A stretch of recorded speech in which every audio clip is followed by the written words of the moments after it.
मुंबई, एक ऐसा शहर जहां सपने भीड़ में खो जाते हैं और कुछ लोग खुद को भी। इसी शहर में आए थे तीन दोस्त, अमन, राघव और नील। तीनों अलग अलग जिंदगियों से, लेकिन एक ही उम्मीद लेकर कि यहां आकर कुछ बन पाएंगे।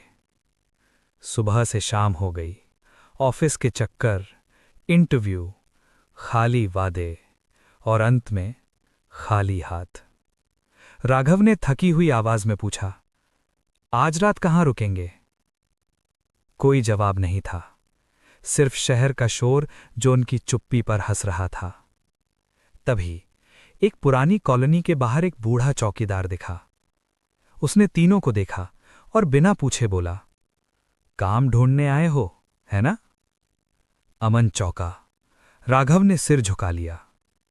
चौकीदार कुछ पल चुप रहा, फिर बोला, कोठी नंबर 29 खाली है, रात काट सकते हो।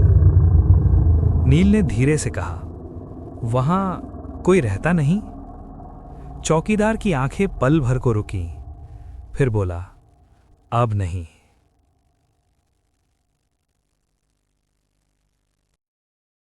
रात, रास्ता और सन्नाटा तीनों अजीब थे। कोठी नंबर 29 बाहर से आलीशान, लेकिन अंदर हवा भारी थी।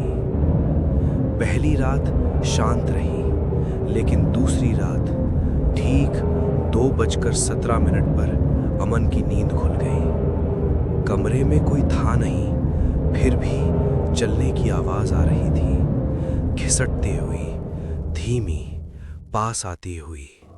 अचानक एक फुसफुसाहट, बिल्कुल कान के पास। सच छुपा हुआ है। अमन पसीने में भीग गया और अगली सुबह उसे कुछ याद नहीं था। नील की हालत अलग थी। उसने कांपते हुए कहा, मैंने एक औरत देखी जो बार बार एक बंद कमरे की ओर इशारा कर रही थी। तीसरी रात बिजली अचानक चली गई और उसी पल वो बंद कमरा अपने आप खुल गया। अंदर दीवारों पर पुराने फोटो और जमीन पर सूखा हुआ खून। नील फुसफुसाया, ये जगह किसी की कब्र है। हवा ठंडी हो गई और एक भारी आवाज गूंजी, मैंने इंसाफ मांगा था। सच सामने आ चुका था। ये कोठी एक बड़े बिल्डर की थी, जिसने अपनी ही सेक्रेटरी को यहां मार दिया था। उसकी आत्मा अब भी यहीं थी और नील उसका जरिया बन चुका था।